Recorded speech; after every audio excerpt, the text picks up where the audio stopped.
요한복음 강의 요한복음 17장을 우리가 공부하는 시간입니다.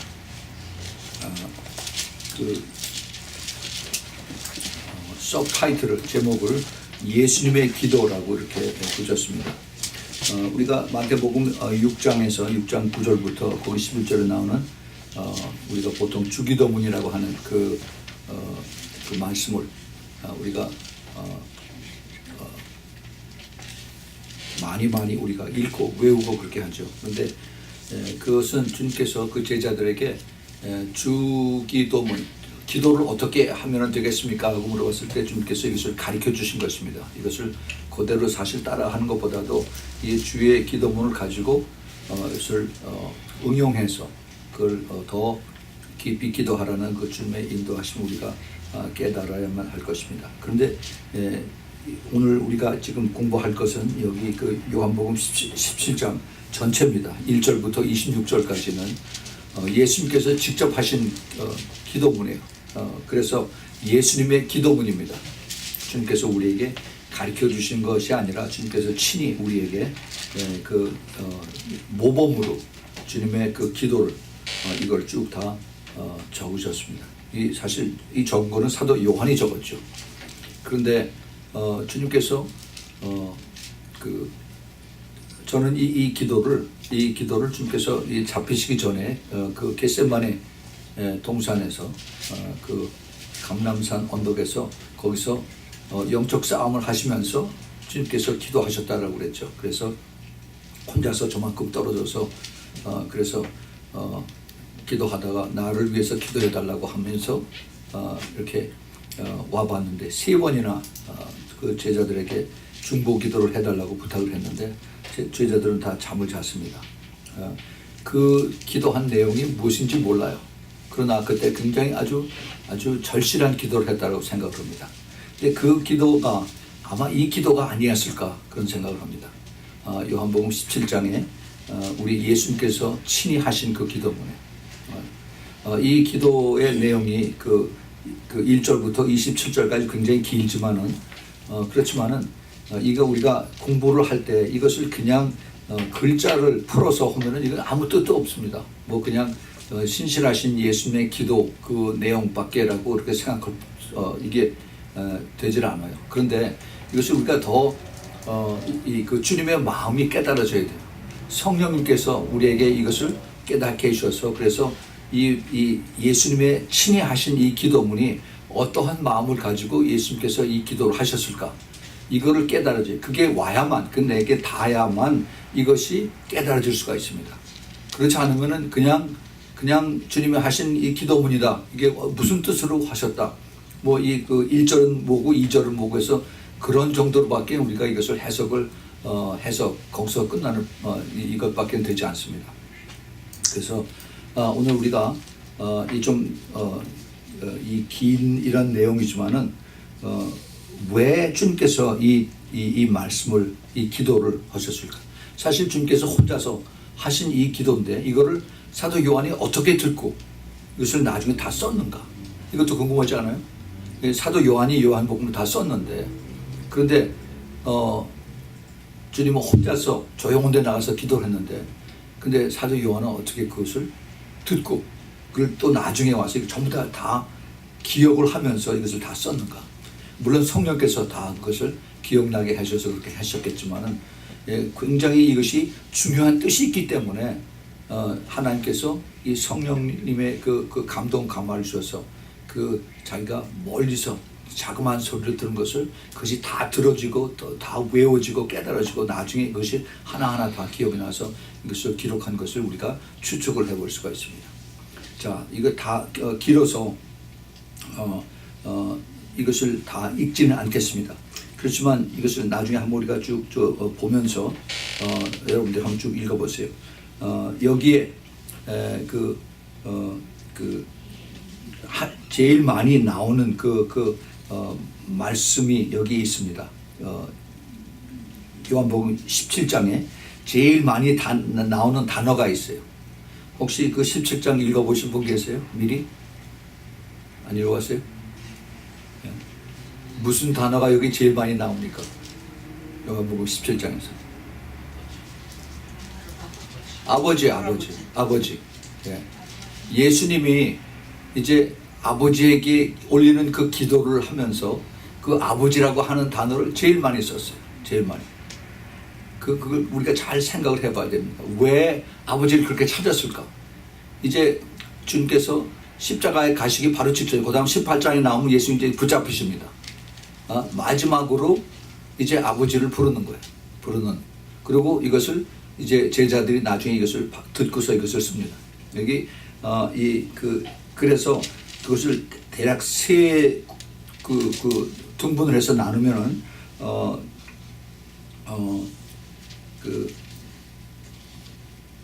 1절부터 5절까지는 예수님 자신을 위한 기도를 예수님께서 하십니다. 그리고 6절부터 19절까지는 제자들을 위한 기도를 하세요. 그리고 20절서부터 26절까지는 미래 믿는 자들을 위해서 주님께서 중보 기도를 하신 것을 우리가 볼 수가 있습니다. 그래서 이 주님께서 이 아버지라고 부르는 이 애절한 이 아버지의 그 뜻을 우리가 알아야 돼요. 여기 아버지라고 하는 단어를 주님 몇 번 말씀하셨는지 혹시 카운트해 보셨어요? 예. 자그마치 39번을 하십니다. 39번. 이 요한복음 17장 안에서 39번. 거기에 하나님이라고 이렇게 부르신 것은 딱 한 번 나왔어요. 하나님 한 번. 그리고 우리 아버지, 우리라고 하는 단어가 3번이 나옵니다.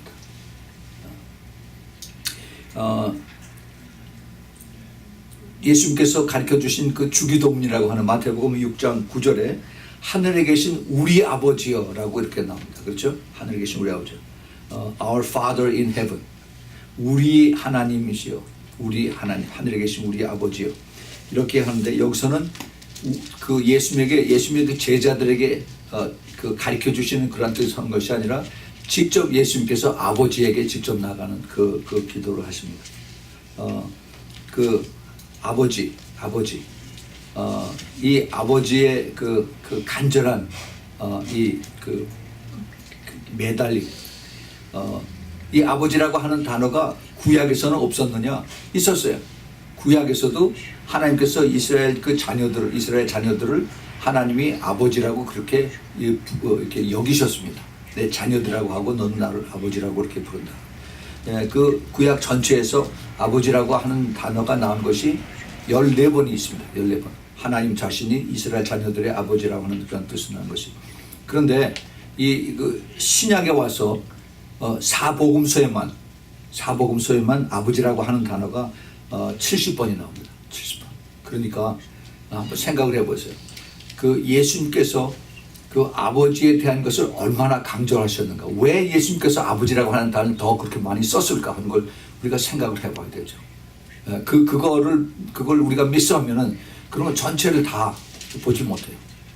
왜 예수님께서 아버지를 그렇게 많이 찾으셨을까?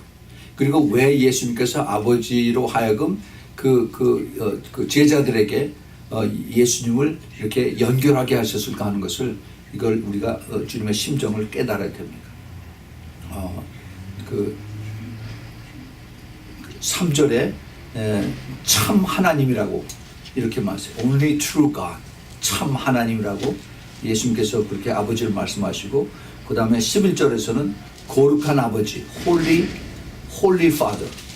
그렇게 칭하십니다. 그리고 25절에는 의로우신 아버지, Righteous Father. 의로우신 아버지라고 이렇게 또 표현하고 있습니다.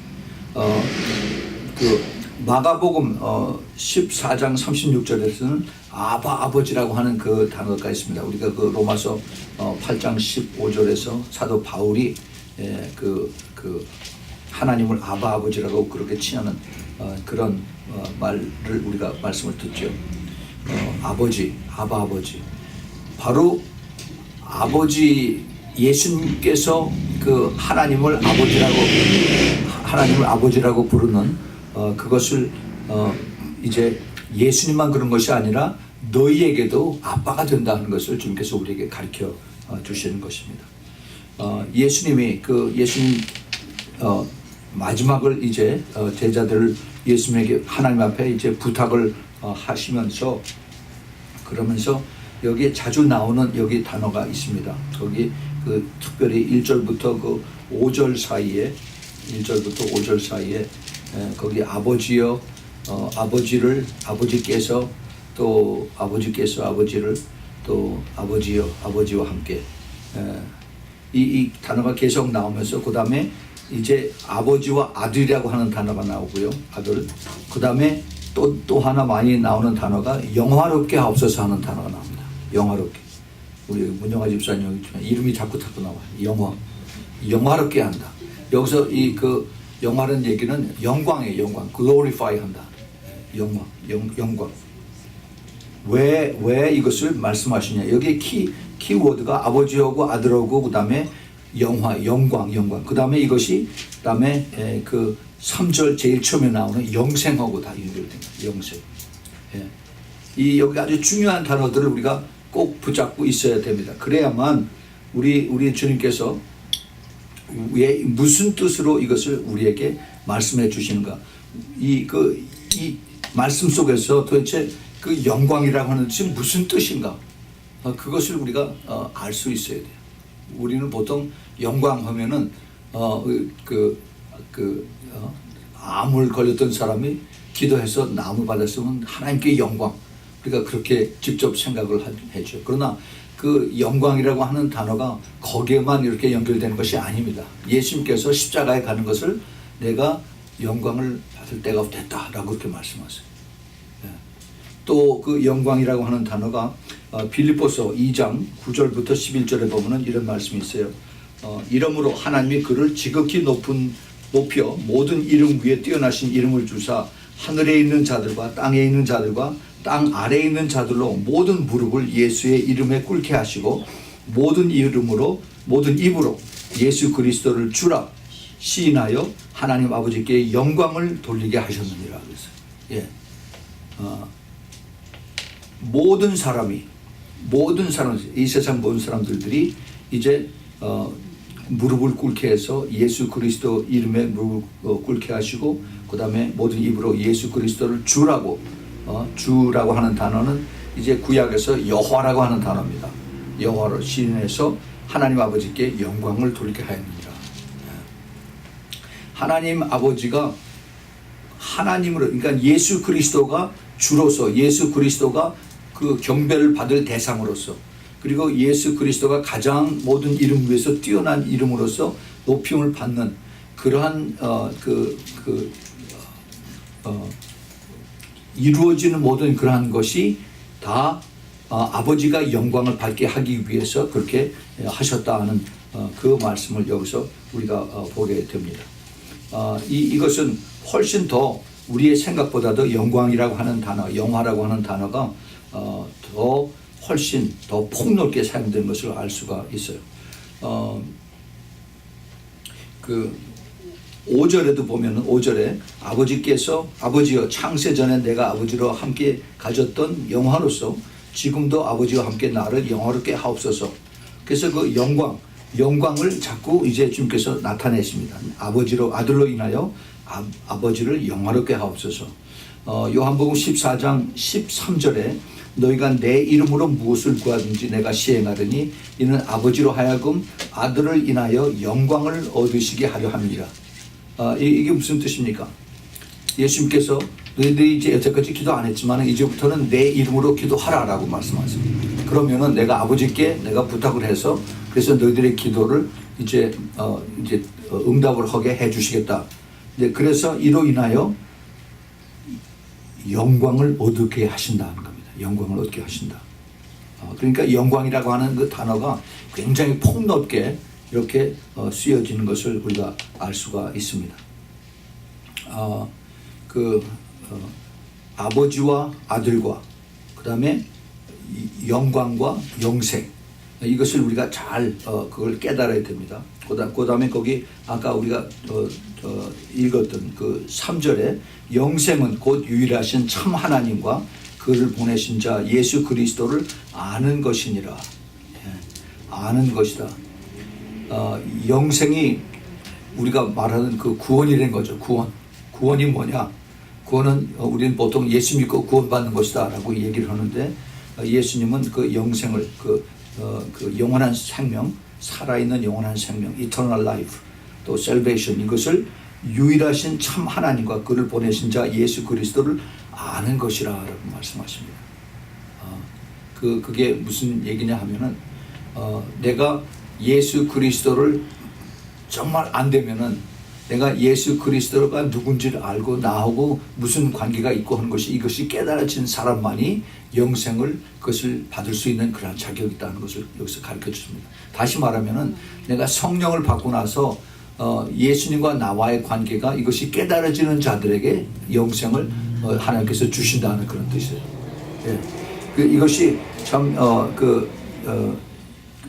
요한복음 14장 9절에 예수님께서 이렇게 말씀하십니다. 그 빌립이 아버지를 보여주옵소서 이렇게 얘기를 했더니 예수님께서 가르칠 때 필립아 내가 이렇게 오래 너희와 함께 있으되 네가 나를 알지 못하느냐 나를 본 자는 아버지를 보았거늘 어찌하여 아버지를 보이라 하느냐 이 나와 아버지가 하나다 하는 것을 이제 예수님께서 빌립에게 말씀해 주십니다. 다시 말해서 구약에서 너희들이 그냥 막연하게 여호와 하나님, 아도나이, 제호바, 그리고 엘샤다이 이렇게 하나님을 많이 불렀었는데 바로 그 본체가 나다 하는 것을 주님께서 이 지금 유대인 제자들에게 이것을 가르쳐 주는 겁니다. 근데 유대인들이 자기네들 평생 그렇게 부르면서 살아왔죠. 종교 생활에서 회당에 가서 시나고그에서 그렇게 수도 없이 많이 들었습니다. 그런데 예수님께서 내가 바로 그 너희들이 부르는 사람 그 아도나이 그 주라고 하는 주님의 그 대상이다 하는 것이 이게 지금 펄떡 이것이 이해가 안 갑니다. 왜냐하면 성령께서 아직 그들에게 들어가지 않으셨기 때문에.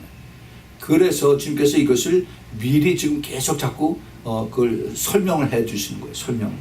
나중에 이제 그것을 성령을 받고 나서 그들이 이제 그것을 깨닫는 거죠. 이 예수님과 아버지와의 이 관계 이것을 여러분 나중에 그 요한복음 17장을 다시 한번 조용할 때 그때 한번 깊이 묵상을 해가면서 읽어보십시오. 아버지와 아들 예수님과 하나님과의 그 관계를 예수님은 굉장히 가까우면서도 어려워하고 있습니다. 이 내용을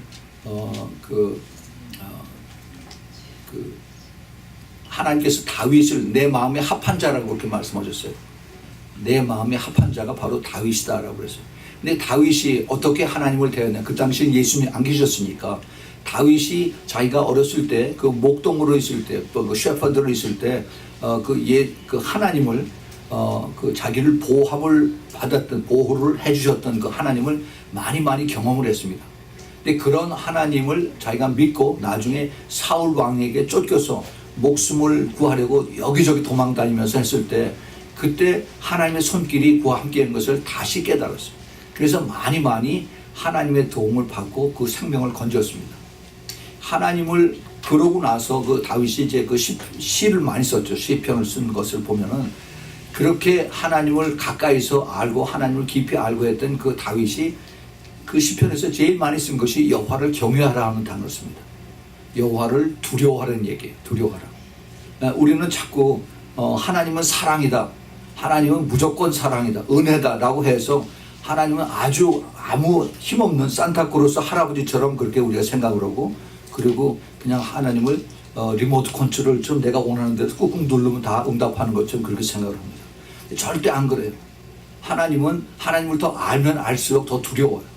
하나님을 깊이 알면 알수록 하나님을 더 경외하게 되고 우리가 하나님을 걱정시키지 않기 위해서 내가 더 하나님 앞에 더 겸손해져야 되고 내가 하나님을 더 사랑하기 때문에 내가 죄를 짓지 말아야 되고 하는 이것이 더 깨달아지는 겁니다. 그것이 깨달아지지 않으면은 그러면 그 유치원생들하고 똑같아요. 그냥 공짜로 주는 영생 믿습니다. 아멘. 그거로 그냥 끝나고 그리고 착각하고 그럼 자기 마음대로 가는 겁니다. 이건 안 해요. 이거 안 해요.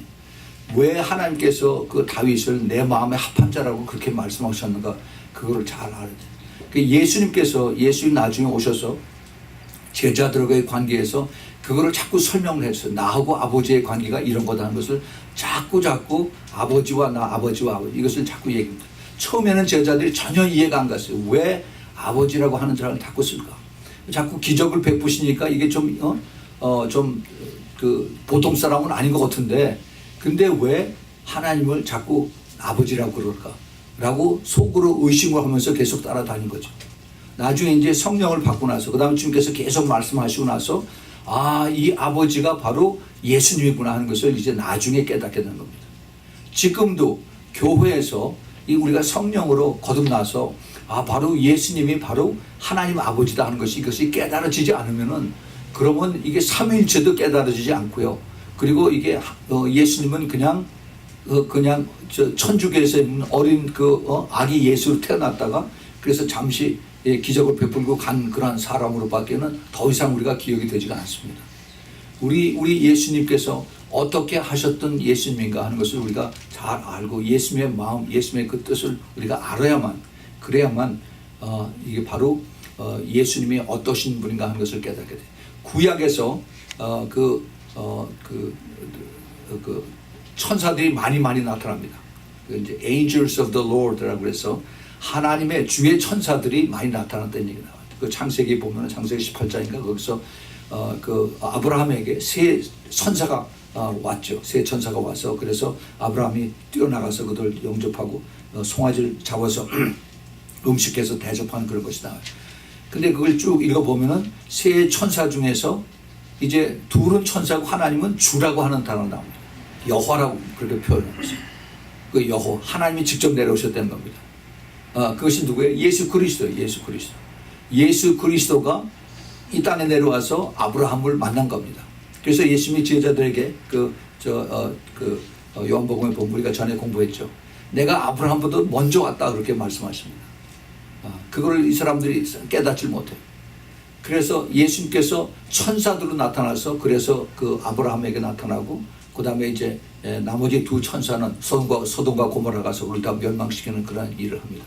또 다니엘서 거기 3장에도 보면은 느부갓네살 왕이 그 신상을 세워놓고 나서 그 다음에 거기 전부 다 절호하라고 그러죠. 그런데 사드락과 메삭과 아벳느고 이 세 청년들이 절을 안 하고, 그리고 나는 우상에게 절을 할 수가 없습니다. 그리고 반대했더니 그걸 기다렸다는 듯이 그 밑에서 보고 있던 놈들이 와서 그 사드락과 메삭과 아벳느고를 고자질을 해서 그래서 이제 그들을 불못 속에다가 불을 엄청나게 7배로 더 뜨겁게 해서 거기다가 이제 새 청년들을 밀어서 떨어뜨립니다. 근데 거기 보면은 다니엘서 3장 25절인가 거기 보면은 분명히 세 사람을 떨어뜨렸는데 거기 네 사람이 불안해서 걸어다닌다라고 했어. 용광로 안에서. 그런데 그 네 번째 사람이 하나님의 아들 같다라고 하는 그런 단어가 나옵니다. Like the sons of God, son of God. 하나님 천사를 보내서 우리가 그것을 구했다고 그렇게 얘기하지만 예수님께서 직접 가셔서 그래서 구했다라고 보는 게 훨씬 더 아마 이해가 빠를 겁니다. 많은 그런 그 경험들이 많이 있어요. 예수님께서 그 제자들에게 내가 바로 하나님이다 하는 것을 그것을 깨닫게 해 주시는 그런 것이 우리에게 이렇게 받아들여져야 되고 깨달아져야만 됩니다. 그 예수님의 자녀인 그 제자들, 하나님의 자녀인 우리들이나 예수님의 그 제자들, 이것이 똑같이 그것이 깨달아져야 돼요. 똑같이. 예수님과 그 제자들의 관계나 하나님과 우리의 그 관계들이 이것이 같이 이루어지는 그런 그 성령의 인도하심 속에 여러분들이 그것을 받아들일 수 있길 바랍니다. 예수님은 지금 이 기도를 하나님 앞에 올려드리면서 어떠한 마음으로 올리느냐 하면은 마치 그 60년대 1960년대 그때 참 한국이 참 살기가 힘들었을 때, 그때는 이 여권 하나 받기도 그렇게 힘들었습니다. 패스포트 하나 받으려면은 동에서부터 시작을 해서 도장을 36개를 받아야 돼요. 36개. 신원조회 뭐 할 거 없이. 그래서 그 여권 하나 받아도 그것 가지고 또 어디를 여행하기도 힘들어요. 그래서 그때 어떻게든지 한국에서 이제 잡들이 없으니까, 일거리가 없으니까 어떻게든지 해외로 나가려고. 그래서 이제 전부 다 대학교 졸업하고 일자리가 없고 그러니까는 그 서독에 광부로 가고, 또 그리고 저 남미에 농사지러 간다고 그래서 이민으로 그렇게 가고 그랬어요. 그때 고생들 많이 했어요. 그 말도 하나 안 통하는 그런 데를 이제 그냥 무작정 가는 겁니다. 돈을 많이 가지고 지금처럼 그렇게 돈들 많이 가지고 관광여행 다니고 하는 것이 아닙니다. 뭐 몇십 불 가지고 뭐 불과 한 200~300불 가지고 그러고 오는 사람들이 태반이었어요. 특별히 그 남미에 그 농사지러 간다고 하는 사람들, 그런 사람들은 아무것도 없이 그러고 왔어요. 근데 농사를 짓습니까? 대학교 교육받고 온 사람들인데. 뭐 했냐면은 옷들, 동대문시장에서 옷들 사가지고 와서 그거 팔러 다니는 거예요. 스페니쉬 하나 할 줄도 모르면서. 제가 거기 갔다 온 사람들 그 수기 쓴 걸 봤어요. 그래서 이 사람들은 저 길거리 다니면서 그 벤데도레라고 그래. 그 스페니쉬다가 이건 물건 파는 그 사람, 벤데도레.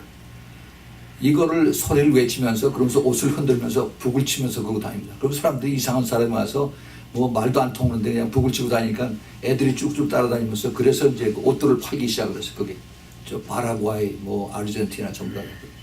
그런데 그때 그 사람들이 처음에 그 자녀들을 그 자기 부모들이 이제 대학교 아들 딸들 다 공부시켜서 했더니 이제 저 남미에 농사지러 간다고 하는 그 이민 떠나는 그것을 공항에서 이제 배웅하는 그러한 모습으로 잘 가라 성공해라 꼭 성공해야 된다.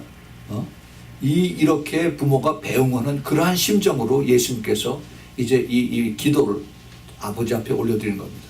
이 자녀들을 내가 조금 있으면 이제 보지를 못하고 그리고 이 땅에 남아야 되는데 아버지 얘네들 좀 도와주세요. 얘네들을 좀 주님께서 지켜주세요. 그래서 얘네들이 끝까지 내가 얘네들한테 가르친 거 다 잊어버리지 않고 그리고 끝까지 다 갈 수 있도록 주님 도와주세요 한 그러한 내용들이 이제 그 예수님께서 제자들을 위한 그 기도서부터 쭉 시작이 됩니다. 그것이 이제 6절부터 거기 19절까지 쭉 계속이 됩니다. 예수님과 제자들의 관계를 아버지께 올려드리는 그러한 내용입니다. 뭐라고 말씀하시냐면 그 9절에서 내가 저희를 위하여 비옵나니 내가 비옵는 것은 세상을 위함이 아니요 내게 주신 자들을 위함이니라. 저희는 아버지의 것이로소이다. 내가 키웠던 이 제자들은 바로 내 것이 아니라 아버지의 것이다라고 주님께서 이렇게 말씀을 하십니다. 그리고 그 11절에 아버지와 나가 하나 된 것 같이 저희도 하나가 되게 하옵소서. 그 유니티를 강조를 하십니다. 그리고 12절에 내가 저희를 보존하와 지켰사옵나이다. 내가 그들을 안전하게 지켰으니까 그러니까 아버지도 이 아이들을 내가 없더라도 지켜주옵소서 하고 그렇게 기도를 부탁을 드립니다. 그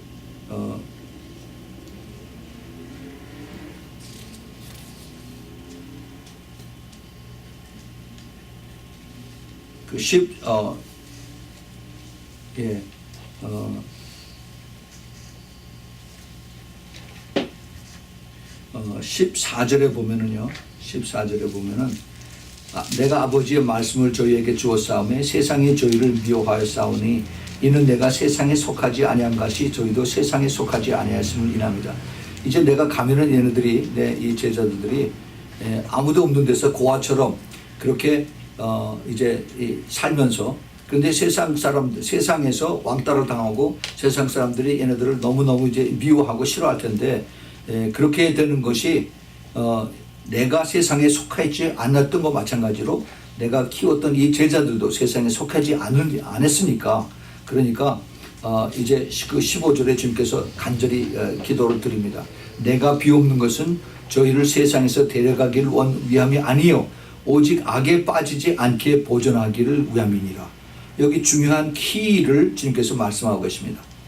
주님께서 이 제자들 키워서 이제 준비가 다 됐으면 자 그럼 됐다. 나하고 같이 천국에 가자라고 데려갔으면 좋았을 텐데 그렇지 않고 주님은 이제 혼자 가시고 그 12명 중에서 하나는 떨어뜨려 나가고 그 다음에 11명만 주님께서 남겨놓으십니다. 그러면서 주님께서 뭐라고 말씀하시냐면 내가 아버지께 이게 비는 것은 기도한 것은 저를 세상에서 데려가는 것이 아니라 이 땅에 남아있지만은 악에 빠지지 않기 위해서 보존하시기를 구합니다. 뭐예요 이게? 영적 싸움에서 이기게 하려 합니다. 이런 겁니다. 네, 영적 싸움에서. 그러니까 우리 주님께서 여기 모든 그 기도의 그 포커스가 이게 뭐였느냐? 악한 영에서부터 보호해달라는 거죠. 예, 영적 싸움에서 이기게 해달라는 겁니다. 이것이 확 들어와야 돼요. 이게 요한복음 17장의 전체 이것이 하나님 이게 세상이 지금 점점 악합니다. 이것을 내가 없더라도 이제 아버지께서 성령을 보내서 그래서 얘네들을 꼭 보호해 주시고 거기서 이길 수 있도록 꼭 도와주세요. 그래서 사탄 마귀할 싸움에서 능히 이길 수 있도록 도와주십시오 하는 것이 이것이 이제 요한복음 17장의 전체의 그 숨겨져 있는 비밀입니다. 근데 예수님이 그 제자들을 위한 것뿐만이 아니라 앞으로 미래에 믿을 성도들에게까지 똑같은 메시지를 해요. 근데 그렇게 하기 위해서 사탄이 어떻게 하느냐? 와서 이거를 이렇게 같이 그 유니티 합쳐지지 않게 하고 분열하게 하고 서로 싸우게 하고 그리고 계속 서로 그 사랑하지 못하게 하는 이것을 주님께서 아시니까 내가 아버지와 하나가 되고 아버지가 나를 사랑하고 내가 아버지를 사랑한 것 같이 저희들도 서로 사랑하게 하옵소서라고 한 것입니다. 이것이 예수님의 그 기도문의 17장의 모든 포커스예요. 영적 싸움의 그 엑기스가 다 이 안에 다 들어가 있습니다. 그거를 놓치면은 안 돼요. 그 예수님께서 하신 그 말씀에 제가 자세한 거는 다 이것을 스킵하겠습니다. 이 예수님 아버지와 그 아들, 이것이 그 아들을 믿는 자에게 누구든지 영생을 주게 하시겠다라고 요한복음 3장 16절에 이렇게 말씀하셨어요. 그래서 그것을 성령을 받고 성령을 거듭나고 그래서 이제 그 성령을 가지고 우리가 끝까지 살다가 주님 앞에 가는데 이것을 제일 싫어하는 것이 악령의 귀신들이고 사탄이고 그렇습니다. 왜냐하면은 사탄은 천국을 맛을 봤기 때문에 거기에 있다가 거기서 쫓겨났기 때문에 그것이 얼마나 좋은 것이고 훌륭한 것이고 그게 탐나는 것인지 압니다. 그런데 자기는 더 이상 못 들어가요. 그런데 우리가 하나님의 형상을 받은 우리가 그곳에 이제 천국을 가는데 그것이 세민하고 화가 나고 시기가 질투가 나서 그래서 한 사람이라도 이 하나님의 그 형상을 닮은 우리 인간들을 미혹하고 유혹하고 속이고 그래서 천국에 가지 못하고 믿음을 더 훔치고 죽이고 멸망시키고 그래서 거짓말해서 우리를 천국에 들어가지 못하도록 지옥으로 끌고 가려고 하는 것이 사탄의 그런 그 술책이고 그리고 사탄의 속임이고 사탄의 공격이라는 것을 주님께서 가르쳐 주셨어요. 그래서 예수님께서 그것을 우리에게 성령을 통해서 이제 깨닫게 해주시고 성령을 붙들고 끝까지 따라오라 하는 것이 주님께서 그렇게 하신 말씀입니다. 그래서 예수님께서 그 사역을 시작하시면서 제일 처음에 하신 것이 사탄과의 싸움에 있었어요. 사탄의 시험입니다. 우리가 잘 아는 마태복음 4장 1절부터 11절에 주님께서 그 퍼블릭 미니스트리를 시작하기 전에 사탄이 40일 동안 예수님 곁에 와서 계속 시험하고 금식하고 기도하는 그 동안에 사탄이 예수님을 힘들게 했죠.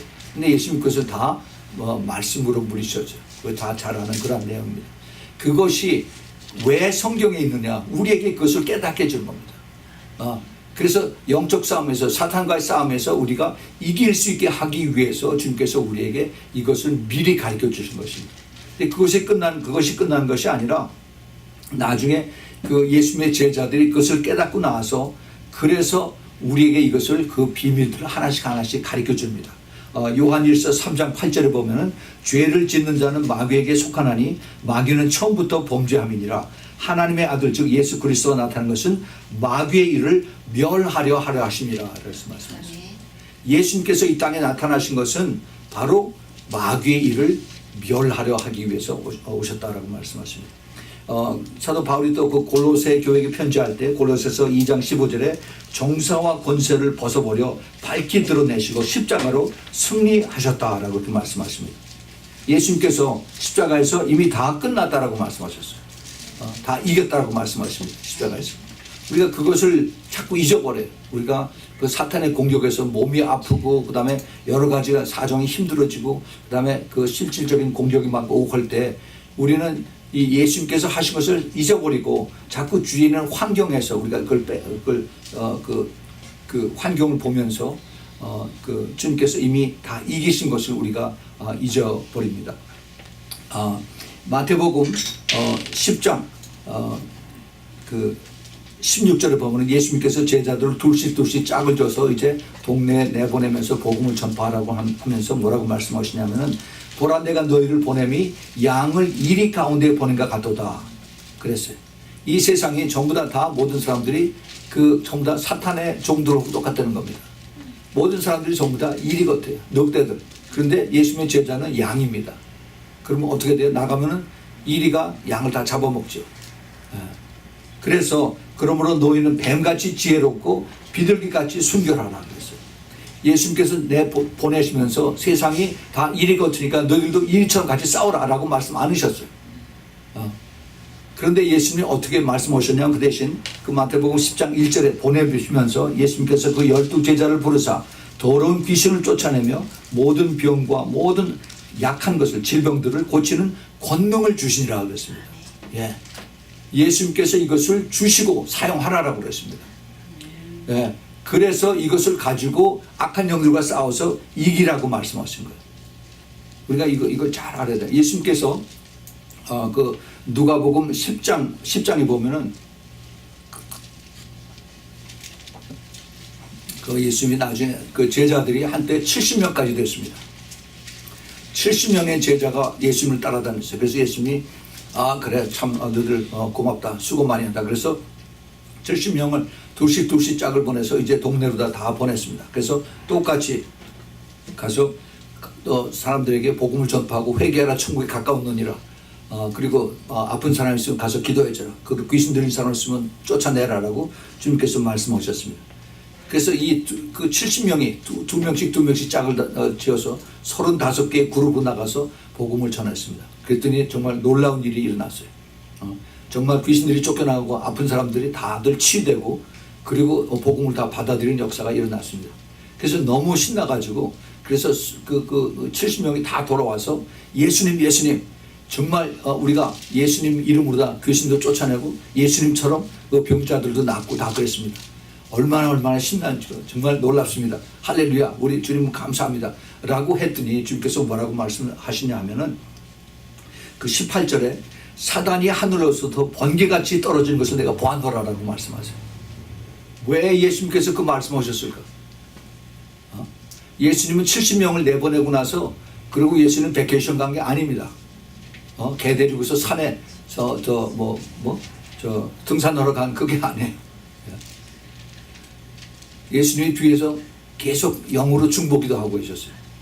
근데 중보기도 하고 계셨을 때 무엇을 보셨냐면 사단이 하늘에서부터 그냥 갑자기 땅으로 내려옵니다. 그 갈릴리 지역으로 내려왔어요. 왜 내려왔는지 아세요? 여태까지 그 사단이 온 세상을 다 컨트롤하고 있었습니다. 이 세상의 왕이었었어요. 누구도 자기네들의 권세를 침범하는 사람이 없었습니다. 누구도 자기 그 권세를 알고 인정하는 사람도 없었고 그 사탄들을 쫓아서 물리치는 그런 능력을 가진 사람도 없었고 아무도 자기네들의 그 테리토리를 방해하는 그러한 사람들이 없었습니다. 그런데 예수님만 유독 오셔서 그래서 귀신들을 쫓아내시고 그 다음에 예수님의 이름으로 이제 그 병자들을 치유하고 있었어요. 예수님은 귀신들이 알아요. 예수는 하나님의 아들이고 왜 우리를 벌써 지옥의 불구덩으로 보내시려고 벌써 오셨습니까? 라고 귀신들이 먼저 알죠. 그리고 대신 우리 거기 보내지 말고 대신 저 돼지 떼들에게 보내시오라고 귀신들이 간청을 합니다. 예수님은 귀신들이 아는데 그런데 이번에는 70명이나 되는 예수님의 제자들이 자기네들의 그 귀신들을 이게 막 그냥 명령으로 다 해서 쫓아내니까 꼼짝없이 그들은 그냥 다 도망가는 겁니다. 그래서 화가 났어요. 사탄이. 제가 전에 몇주 전인가 제가 2주 전에 우리 예수님과의 동료의 삶 이걸 하면서 나이지리아에 있는 네탄 우처르마 그 사람의 간증에 대해서 얘기를 했어요. 이 친구가 자기 밑에 4만 마리의 귀신들을 데리고서 명령을 했는데 어디 가나 전부 다 이기고 했습니다. 그런데 조그만 교회만 갔을 때 거기서 다 쫓겨나왔어요. 왜 그랬는가? 이게 귀신들의 세계는 철저하게 군대식으로 돼서 그래서 명령에 불복종하면은 엄청나게 이들도 고통을 받고 이제 아픔을 받고 그렇게 합니다. 귀신들의 세계가 그래. 근데 높은 세계에서 4만 마리의 귀신들을 부리고 내리고 명령을 했던 이 사람에게 불복종을 했으니까 화가 나죠. 그런데 귀신들이 와서 하는 얘기가 거기는 안 됩니다. 거기 갔더니 너무너무 무서운 그러한 자리가 돼서 우리가 들어갈 수가 없습니다. 그래서 명령을 해 2번이나 해서 2번 다 이게 못 들어간다 그러니까 자기가 직접 가봤어요. 네타니스만 갔더니 그 안에가 10볼이 온통 조그만 방인데 10볼 바로 예수 그리스도의 피로 가득 찬 그런 기도하는 몇몇 사람들이 거기 있는 걸 봤습니다. 네. 이것이 성령의 역사로 인해서 예수 그리스도의 피가 그 자리에 가득 차 있는 것을 사탄이 보고서 혼비백산해서 난 거죠. 네. 이러한 능력을 주님께서 우리에게 주신 것입니다. 네. 제자들에게 이러한 능력을 주셨어요. 그래서 내가 너희에게 뱀과 전갈을 밟으며 원수의 모든 능력을 제어할 권세를 주었으니 너희를 해할 자가 결단코 없느니라. 할렐루야. 예, 우리 주님께서 이것을 약속을 하셨어요. 누구에게? 제자들에게. 아무나 준 게 아니에요. 제자들에게. 예수님께서 기뻐하시는 예수님의 말씀을 받고 순종하고 따라가는 그 사람들, 좁은 길 가는 사람들에게 이 능력을 주셨습니다. 그래서 예수님의 사역에서 귀신 쫓아내고 아픈 사람 치유하고 막 신나게 막 그렇게 사역들을 하는데, 그런데 포커스가 거기에 있지 말라는 겁니다. 포커스가. 그것이 중요한 것이 아니라 그건 하나의 과정이고, 너희들이 귀신들이 너희가 항복한 것을 기뻐하지 말고 내 이름이 하늘나라에 기록된 것으로 기뻐하라는 말씀하십니다. 예. 영생을 가진 걸 훨씬 더 기뻐하라는 겁니다.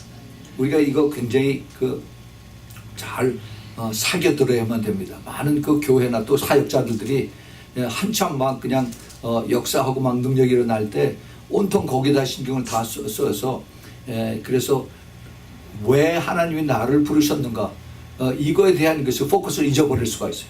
굉장히 조심해야 됩니다. 이것은 하나의 한 도구고 툴이고 한 과정이고, 이것을 통해서 궁극적으로 주님 원하신 것은 영혼 구원이에요. 영혼 구원.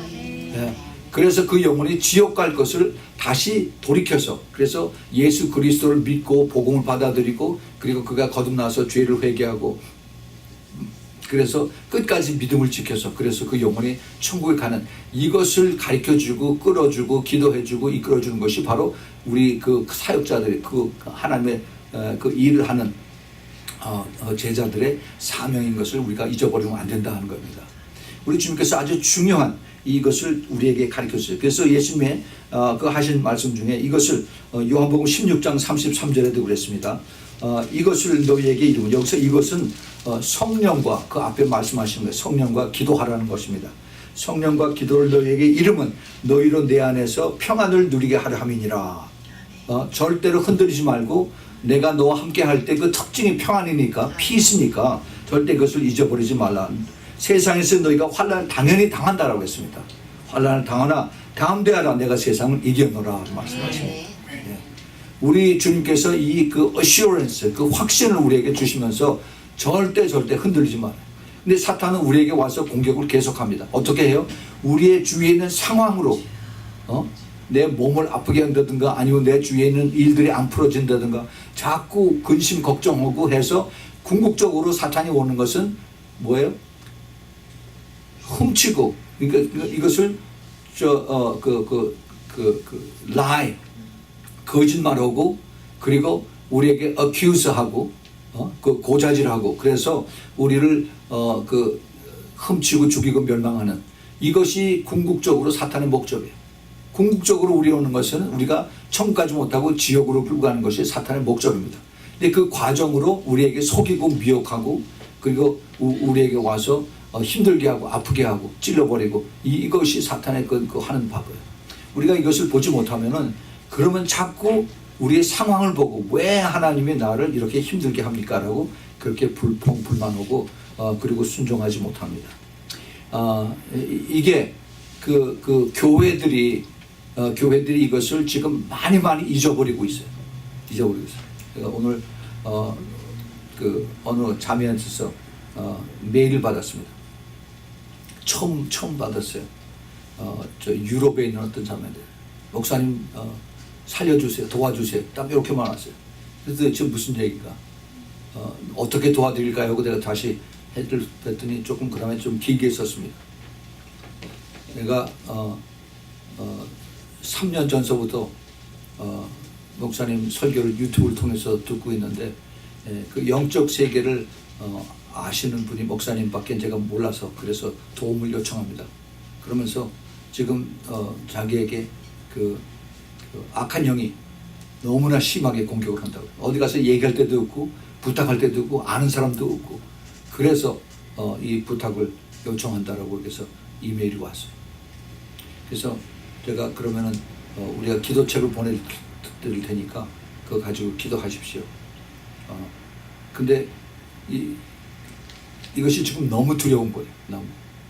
누가 얘기할 사람도 없고 뭐 교회는 다니는 모양인데 교회 가서 그런 얘기는 전부 다 이상하게 보고 또 자기 창피하기도 하고 그래서 이걸 얘기를 못한 겁니다.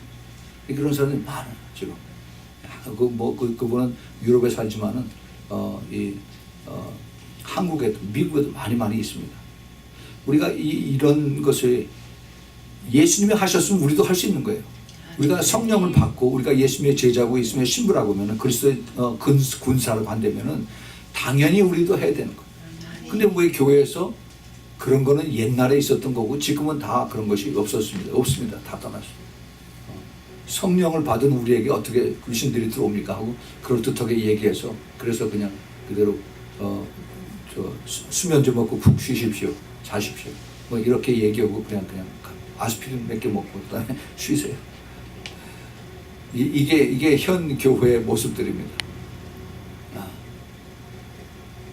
지금요 옛날에 2000년 전에 그렇게 귀신들이 많았으면은 지금은 그 귀신들이 다 현대 그 문화에서 다 어디 편어돼 가 있을까요? 아닙니다.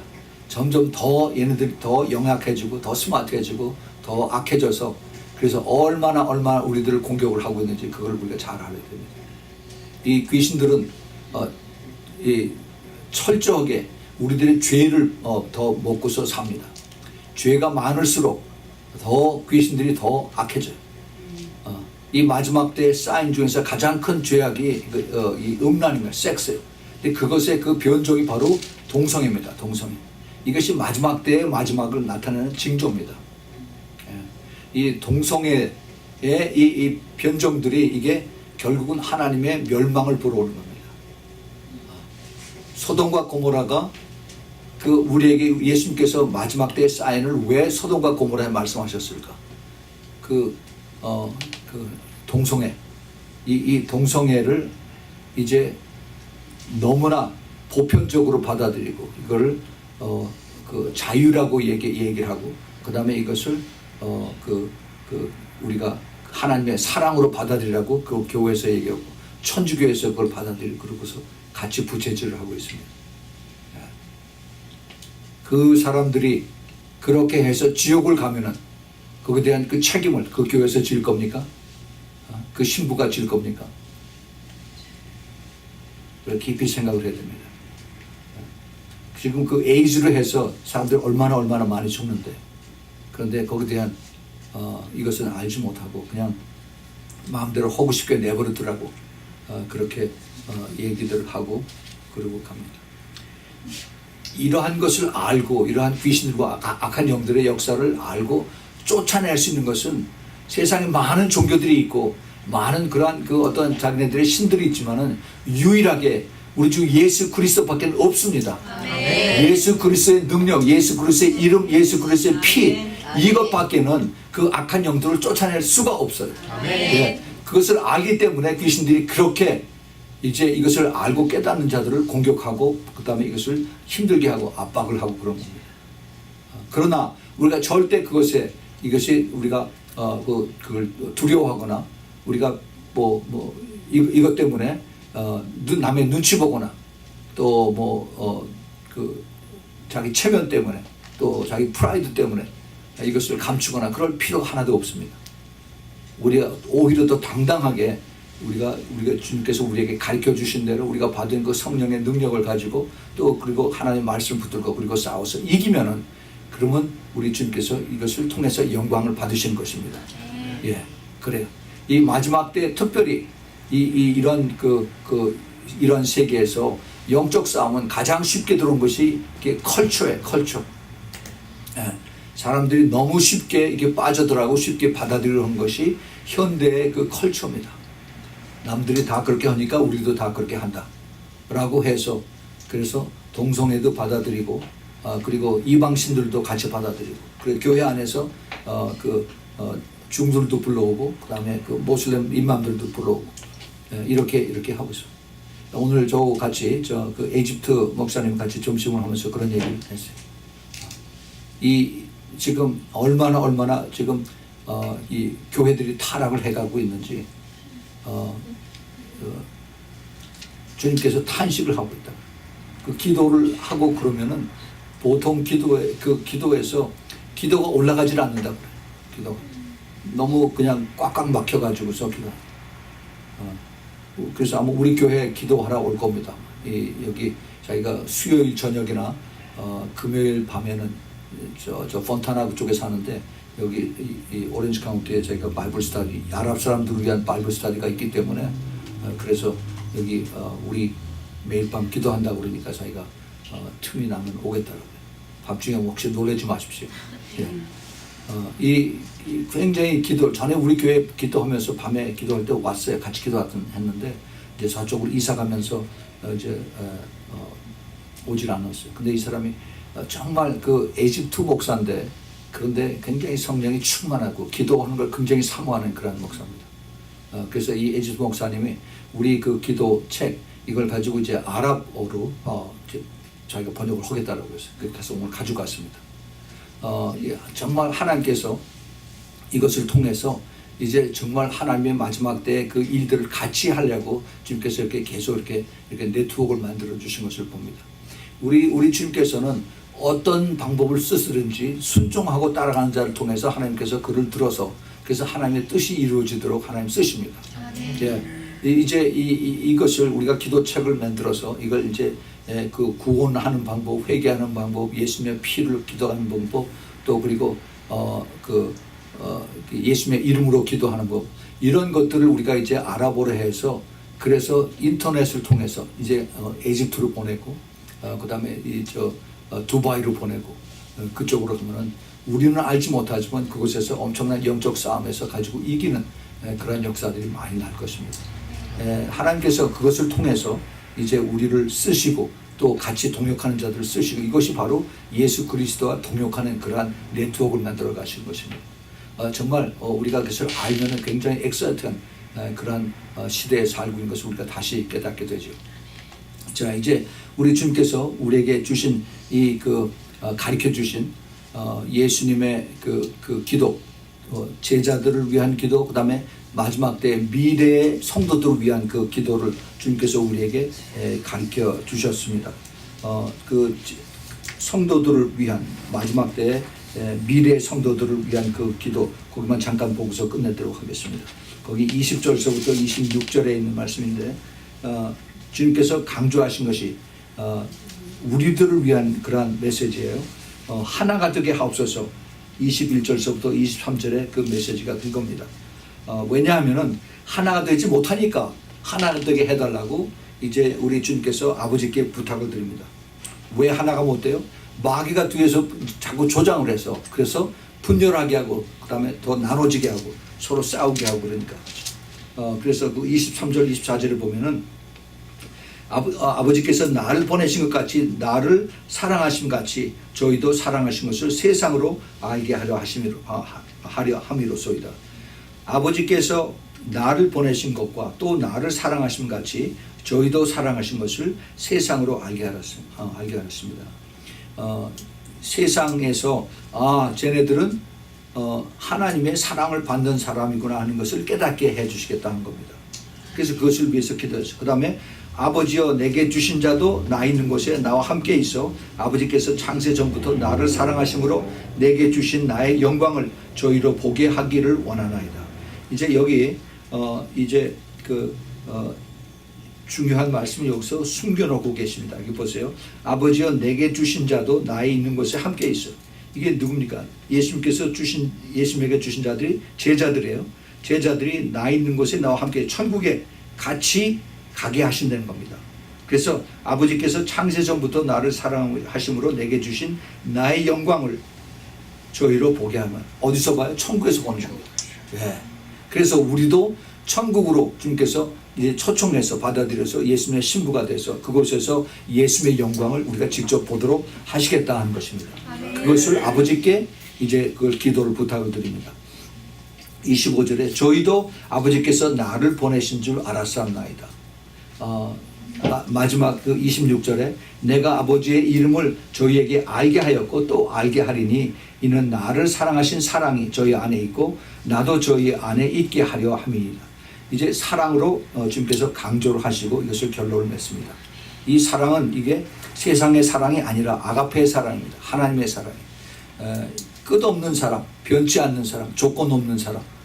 이것을 주님께서 내가 제자들에게 주었고 아버지께서 나에게 준 것을 저희들이 알았으니까 그러니까 저희 아내들도 저희 아내 미래에 믿는 그 성도들 안에게도 나의 사랑이 아가페의 사랑이 그들에게 있어서 그래서 하나가 되게 해달라고 서로 사랑하게 해달라고 주님께서 부탁을 드리는 것입니다. 이것이 결국 성령 하나님의 그 중보를 통해서 우리에게 이루어지기를 주님께서 원하십니다. 우리 힘으로 되는 것이 없어요. 우리 힘으로 하나가 될 수가 없고 우리 힘으로 서로 사랑할 수가 없습니다. 사탄은 그걸 너무나 잘 알기 때문에 뒤에서 부채질하면서 서로 이제 싸우게 하고 서로 비판하고 서로 판단하고 그리고 서로 갈라지게 하는 겁니다. 그렇기 때문에 주님께서 기도하라는 겁니다. 기도하라. 성령을 통해서 내가 너로 서로 하나가 되게 하고 성령을 통해서 서로 감싸고 서로 하나가 되고 사랑하고 하는 것을 내가 도와줄 테니까 그러니까 이것을 기도하라고 주님께서 말씀하십니다. 기도. 이것을 이길 수 있는 것은 내 힘이 아니라 우리 주님의 힘이십니다. 우리가 이것을 알고 깨달아서 우리 요한복음 17장의 예수님의 그 기도, 이 기도는 우리가 성령의 역사와 그 다음에 우리들의 기도와 그 다음에 그 주님께서 우리를 통해서 하기를 원하시는 영적 싸움에서 그 이기는 그것을 우리가 보지 못하면 이 참 기도의 내용을 우리가 깨달을 수가 없습니다. 여러분들이 이걸 잘 알아서 정말 마지막 때 깨어서 성령님과 함께 동행하면서 모두 영적 싸움에 이기고 그래서 끝까지 우리 주님의 영광을 우리 볼 수 있는 천국에서 볼 수 있는 그런 우리 모두가 되겠고 부탁을 드립니다. 같이 기도하겠습니다. 하나님 아버지 감사합니다. 오늘 저녁에 우리가 이 성령 하나님의 도움을 받아서 예수님께서 아버지께 올려드리는 그 저희를 위한 기도를 저희들이 이제 살펴보았습니다. 주님의 마음을 깨닫지 않고는 이것을 우리가 깨달을 수가 없습니다. 아버지께서 이 참 고와 같은 이 자녀들을 이 세상에서 이리 때에게 양들을 보내는 것처럼 그러한 마음으로 주님께서 안타깝게 쓰여진 그 기도의 말씀들을 저희들이 이제 주님의 마음을 품고 성령님의 조명을 받아서 저희들이 더 깊이 깨닫고 그래서 이제 내 힘으로 싸워서 이기는 것이 아니라 우리 성령님의 도움을 받아서 그리고 예수님의 주신 말씀을 받아서 말씀과 그리고 이제 그 예수님의 이름과 또 예수님의 그 보혈의 피로서 싸워서 이기는 그래서 사탄 마귀들 모두 다 물리치는 그런 우리 모두 되도록 꼭 도와주시고 축복하여 주시옵소서. 이제는 우리 주 예수 그리스도의 그 은혜와 하나님 아버지의 끝없는 그 사랑과 성령 하나님의 내주하심과 교통하심과 인도하심이 이제 끝까지 싸워서 이기며 예수님께서 아버지께 올려드린 그 기도를 더 깊이 깨닫고 간직하고 우리도 같이 싸워서 이기는 그런 우리 사랑하는 신부교회 성도들 머리 위에 지금부터 영원까지 함께 있기를 예수 그리스도의 이름으로 축원합니다. 아멘.